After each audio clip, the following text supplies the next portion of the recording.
There is a God that almost every culture on Earth invented independently. Separate continents, no contact, no shared language. And in almost none of them is he the villain. He is not a tempter. He does not want your soul. He is not fighting some long war against a god of light. Mostly he is doing paperwork, a magistrate, a gatekeeper, a ferryman with a schedule. Someone has to be down here, and it is him.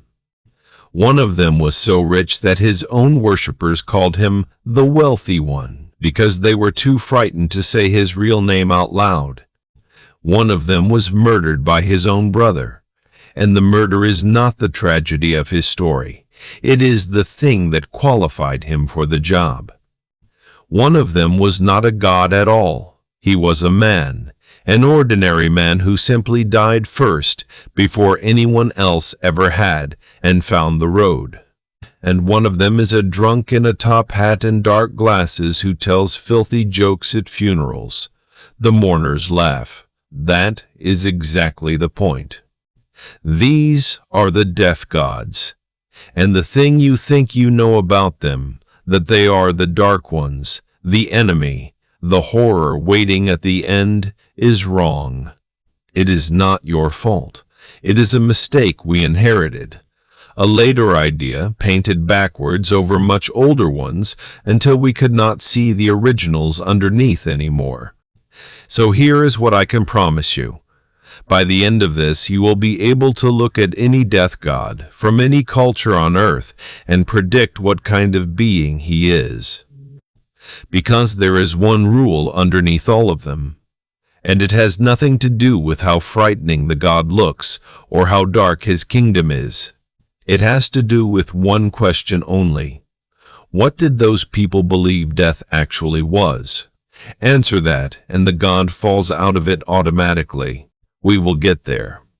But we start with the one everybody gets wrong, the most famous death god in the world, the one you have seen wreathed in blue fire, sneering, a devil with a Greek name. Homer tells it plainly. 3 brothers, the sons of Kronos, divide the whole of creation between them, not by war, not by conquest, by lot. They draw. Zeus takes the wide, bright sky, Poseidon takes the gray sea, and the third brother reaches in and draws the misty dark. Earth and the high peaks stay common ground between them, and that is the entire origin story of the god of the dead. He drew the short straw. He did not rebel. He was not cast down. He was not punished for anything. He took his portion like his brothers took theirs, and he went to work. Now read the Greek sources looking for his crimes. You will struggle. He does not tempt anyone. He does not corrupt anyone. He does not torture the souls in his care. The Greeks call him stern, implacable, unyielding. The God who hears no prayers and takes no gifts, not once in all of it do they call him wicked. His one great sin, in the whole body of Greek myth, is a marriage. He takes Persephone. It is a terrible story, and the Greeks knew it was terrible. But even there he is not a monster. He is a bachelor who wants a wife and takes one, exactly the way the men of that world took wives. That is the horror of it. And he keeps his bargains. When Orpheus comes down and sings, the Lord of the Dead listens and says yes. The one God who cannot be bribed can still be moved. Now, the detail that tells you everything about how the Greeks really felt about him. Watch where his name goes quiet, not in the poems. Homer says it 83 times. Tragedy says it. But step out of the poems and into the actual cult, and people start reaching for other words. At Hermione, they called him Clymenos, the famous one. Homer calls him the Zeus of the underworld, flattery aimed carefully downward. And Plato says it outright. Ordinary people, he writes, are afraid of the name, so they call him Plouton instead, the wealthy one. Plato thinks the fear is silly. but he confirms it is there. Because what is under the ground? Not only the dead, the silver is down there, the gold, the seed that goes into the black and comes back up green. That word gives us plutocrat and plutonium.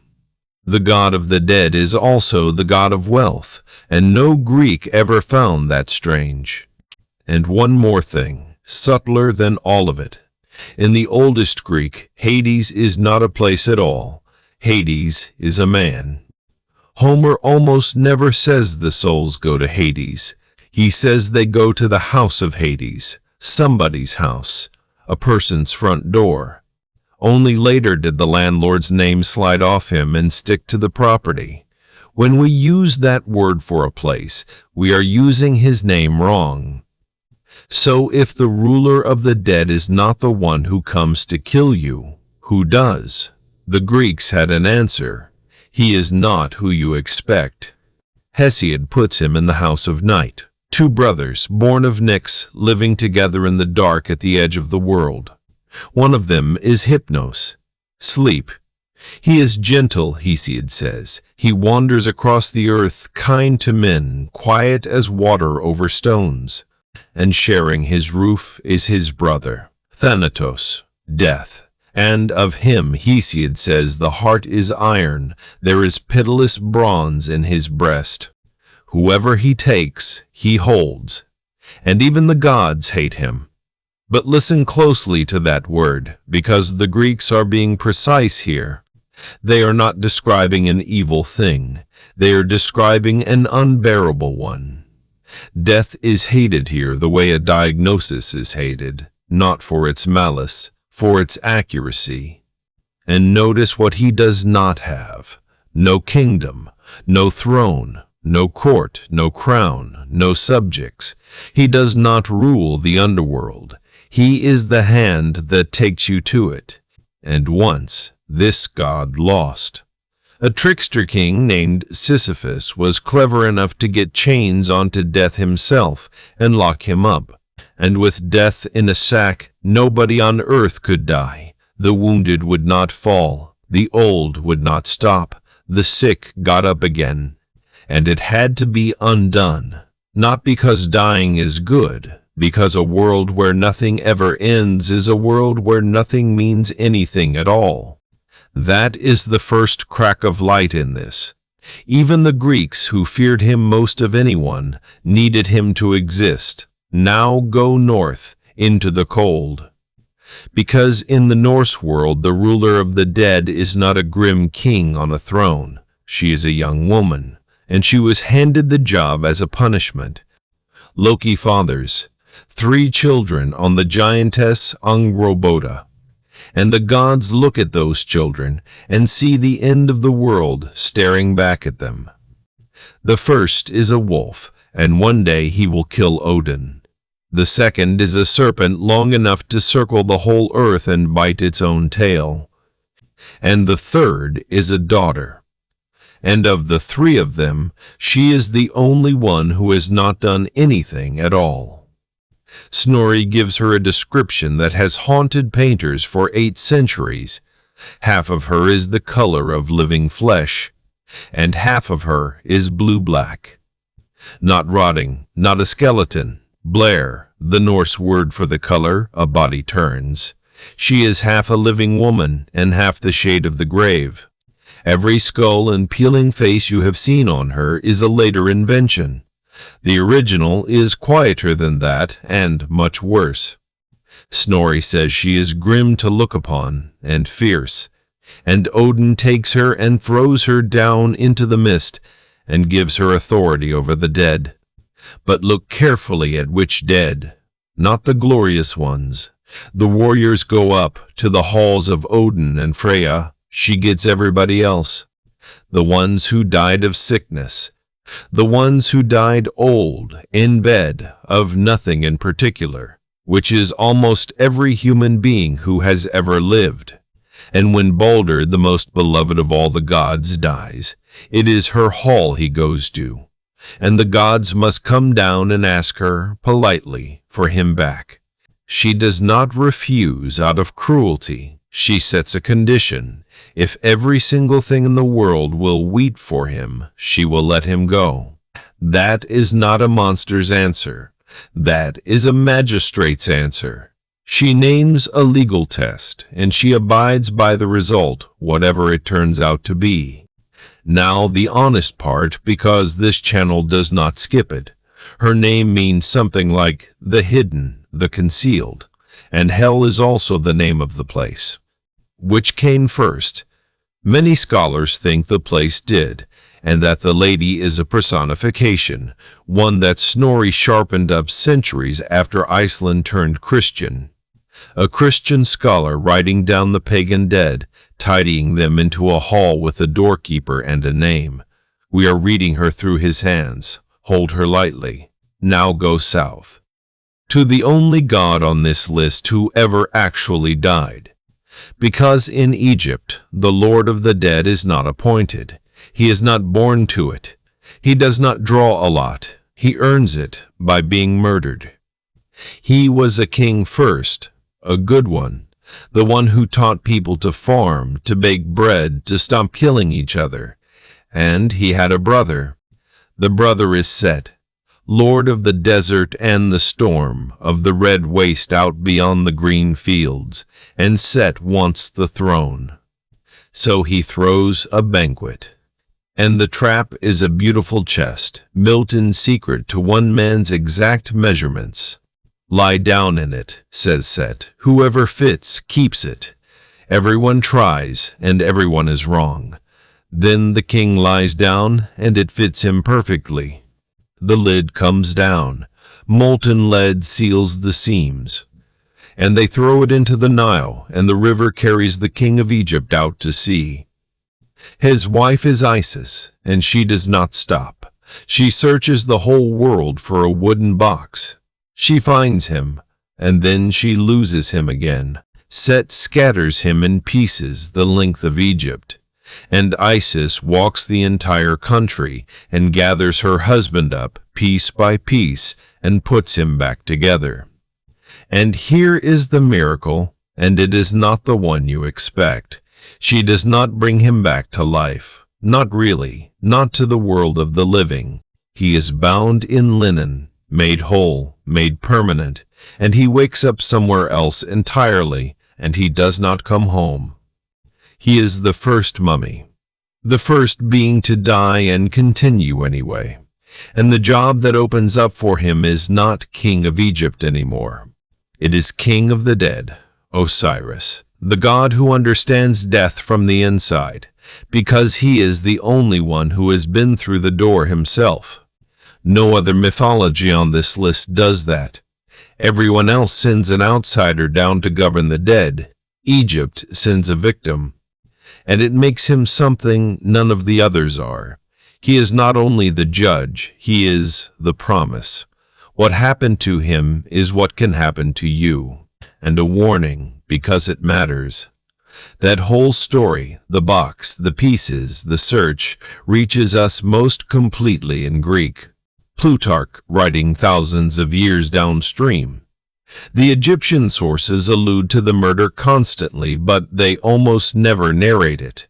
It was too dangerous to write plainly.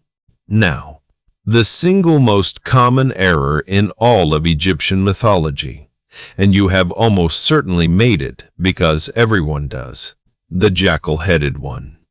The dark figure that every book, every film, every museum caption calls the Egyptian god of the dead. He is not the god of the dead. By the age of the great tomb paintings, Anubis rules nothing. He judges nobody. He has no kingdom and no throne. Hold on to that word by then. He is the mortician. That is his actual portfolio. Embalming, wrapping, the oils, the linen, the rites performed over the table. He is the god of the funeral. And why a jackal? Because of where jackals live. They come out of the desert at dusk and dig at the edges of cemeteries. Egypt knew exactly what they were doing out there. So Egypt did something brilliant with that. Take the animal that desecrates the graves and make him the god who guards them. He is also the guide. He takes your hand at the door and walks you in. But walking you in is not the same as judging you. And there is a real history here. Once, in the oldest kingdom, Anubis genuinely was the great funerary god. And then Osiris rose. And Egypt did not throw the old god away. It promoted him sideways. Osiris takes the throne. Anubis takes the workshop and the scales. Two gods, one department, no war between them. Everyone keeps their pension. And in the greatest scene in Egyptian religion, you can watch exactly who does what. The Hall of Judgment. 42 assessors standing along the walls, and a set of scales in the middle of the room. Into one pan they put your heart, not your brain. Egypt threw the brain away. The heart was the self. And into the other pan they lay one single ostrich feather, the feather of Ma'at. That is the whole of the test, your heart against a feather.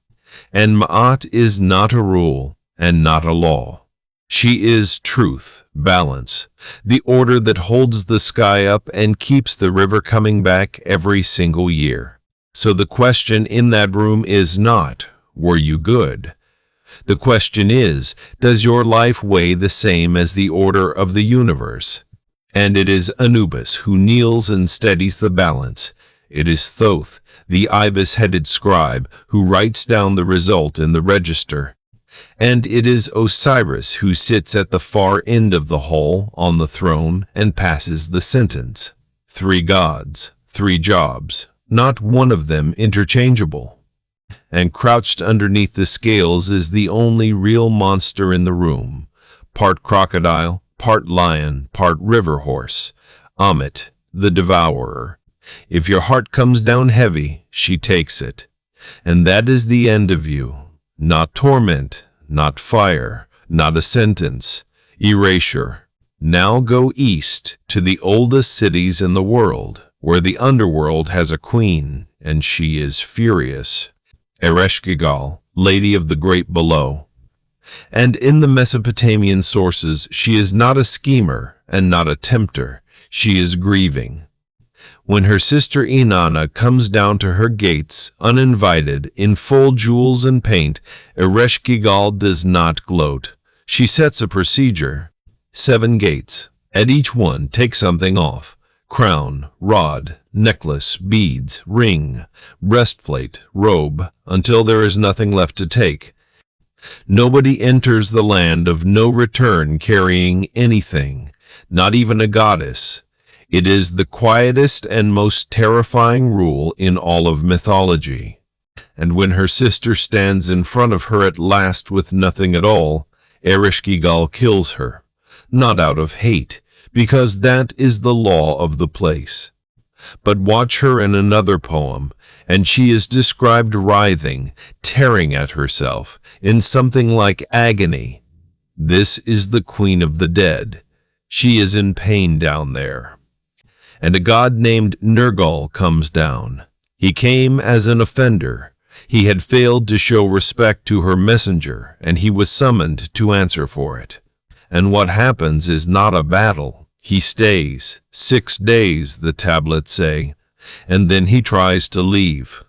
And she sends her demand up to the gods of heaven.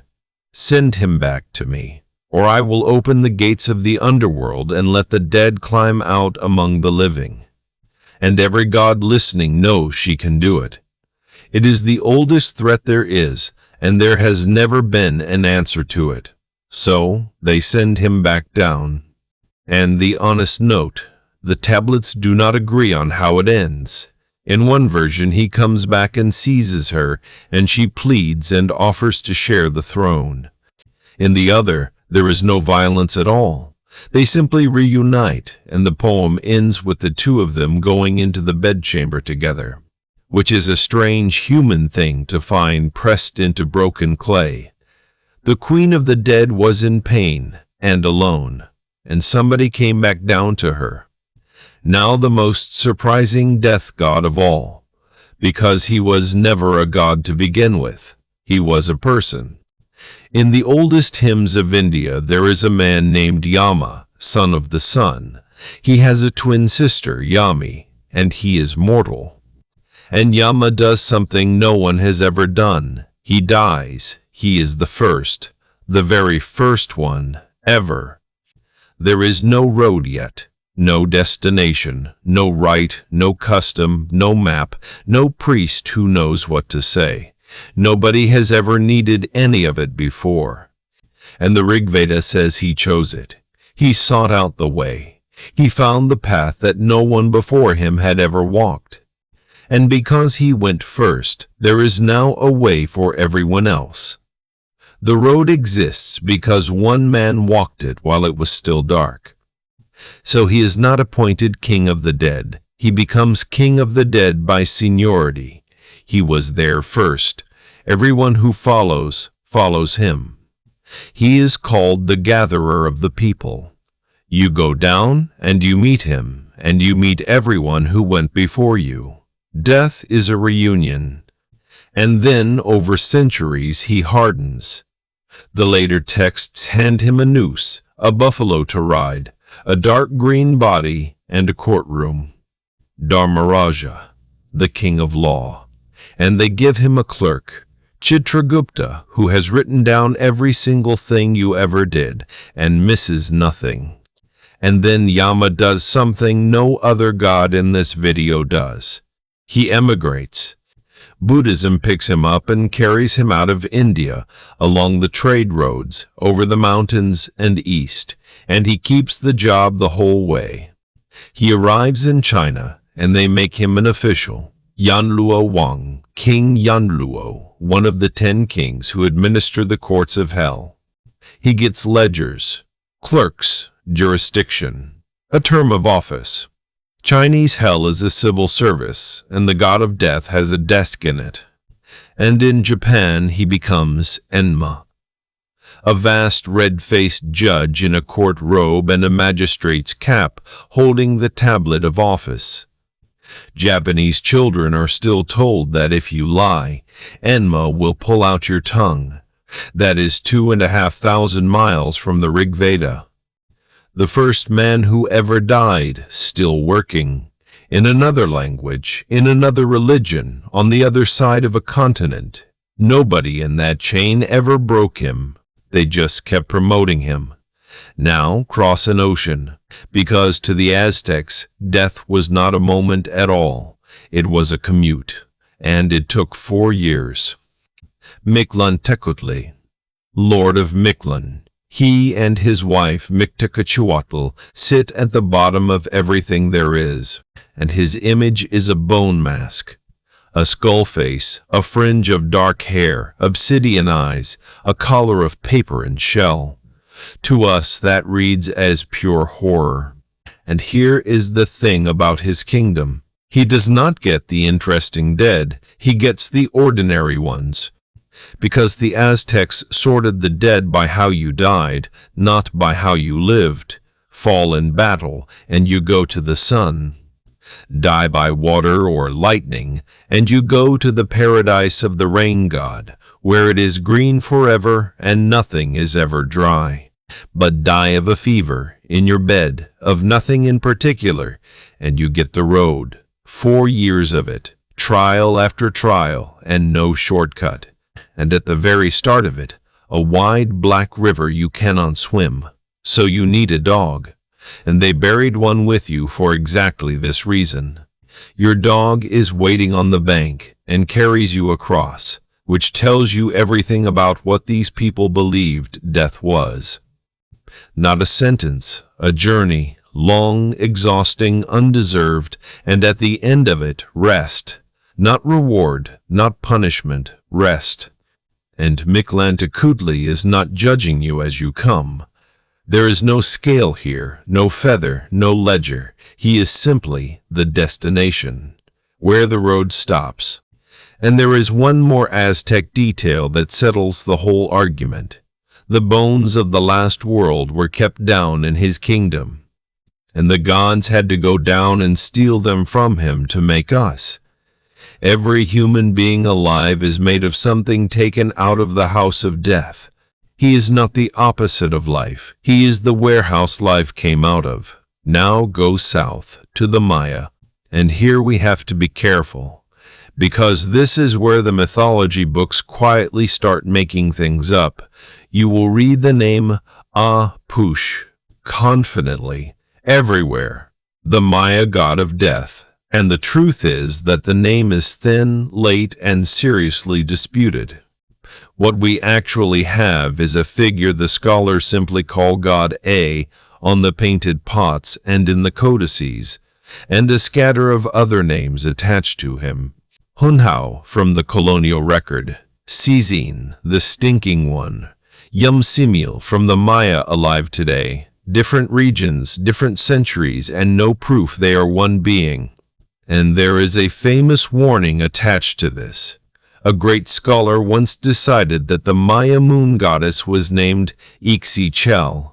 He was wrong, and for decades the entire world repeated it because it was in the books. A confident guess hardened into a fact. The honest answer is that the Maya Lord of Death is real and vivid, and we do not know what to call him. Now go north again into the Slavic winter, where Morana is the goddess of winter and death. Morana, the same figure under different tongues across half of Europe. And every spring, in villages across Poland and Slovakia and the Czech lands, they still kill her. They build her out of straw. They dress her in white. They carry her out to the river. They set her on fire, and they drown her, and everybody cheers. Children do this today. But be careful here too. What is genuinely attested is the custom. Medieval churchmen complained about it furiously for centuries, so we know it is old. The goddess standing behind the custom is far shakier.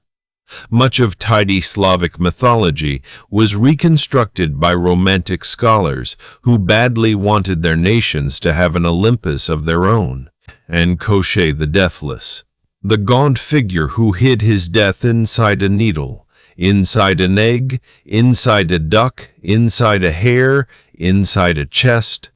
He is a folktale villain. The tales are genuinely old, and the folklorists wrote them down in the 1800s. But nobody ever worshipped him. He is not a god, and never was. Now out into the Pacific. In Hawaii, Milu rules the world below. He was a chief once, in some tellings. He broke a rule, and he went down, and he never came back. And note what he is not. Ku, the great terrifying god that half the internet calls the Hawaiian death god, is not one. He is a war god, Kamehameha's patron. And in New Zealand, Maori tradition gives us perhaps the most extraordinary death goddess on earth, Hine-nui-te-po, great woman of the night. She is enormous.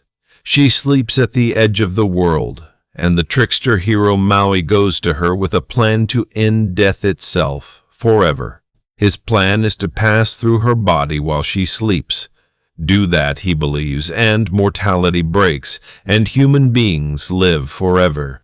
And he almost does it, and a small bird watching cannot hold it in, and it laughs, and she wakes up.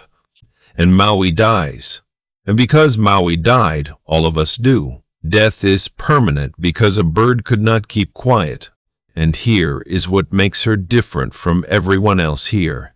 She is not administering death. She is the reason it exists, and she was wronged first. She fled into the night out of shame at what had been done to her. The goddess of death is a woman who walked into the dark to get away from someone. Now the last one. And he is the strangest of all. And unlike everyone else in this video, he is being served right now, this week, in Haiti. Baron Samedi, who presides over the Gedi, the family of Loa who belong to the dead. And he is not what any of this has prepared you for. Black tailcoat, top hat, dark glasses, often with one lens missing, so that he can watch both worlds at the same time. He drinks raw rum steeped with 21 hot peppers. He smokes. He tells appalling jokes. He dances obscenely at the graveside. Now every instinct trained by cinema says, this is horror. It is not that simple. The Gede are the funniest spirits in the religion, and they are still feared. The comedy is the theology. Because they are the dead. They are your own ancestors. They have already survived the worst thing that can happen to a person. Death has no dignity left to protect, so they mock it. In a country that has lived through slavery, occupation, famine, and earthquake, they stand at the grave and mock it. And Baron Samedi digs the grave. If he refuses to dig it, you cannot die. Nobody goes into that earth without his permission. And what the movies did to him, the zombie master, the Bond villain, is a costume put on him by people who never asked. He is a joke told at a graveside by somebody who loves you. So, line them all up. A landlord who drew a lot, a magistrate who keeps her word, a murder victim promoted to judge, a mortician kneeling at a scale, a grieving queen, a dead man who found the road, a civil servant with a ledger, a destination at the end of a 4-year walk.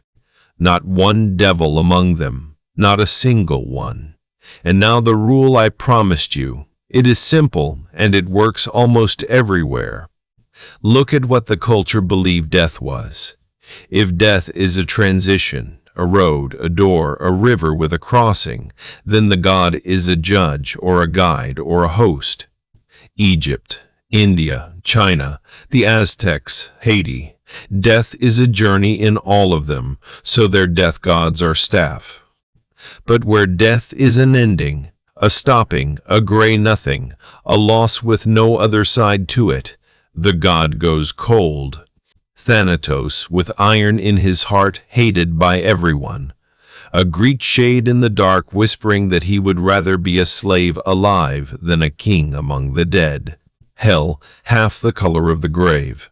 Ereshkigal, screaming in the land of no return, where the dust is the bread and the clay is the meat. That is the whole rule.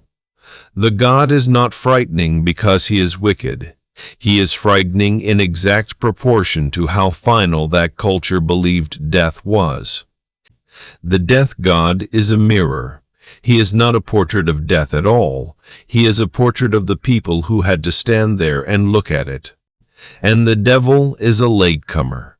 He is a completely different idea, a rebel, a tempter, the enemy of a god of light. He belongs to a different argument. But underneath the paint, the originals are still there, and they are almost gentle, because that is what human beings actually built when they had the chance. Faced with the one thing that takes everybody, we did not invent a monster.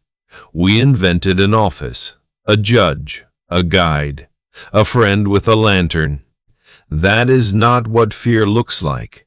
That is what hope looks like, told in the dark by people who knew exactly where they were going.